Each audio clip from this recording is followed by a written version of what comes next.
تبارك الذي بيده الملك وهو على كل شيء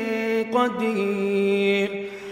الذي خلق الموت والحياة ليبلوكم أيكم أحسن عملا وهو العزيز الغفور الذي خلق 7 سماوات طباقا ما ترى في خلق الرحمن من تفاوت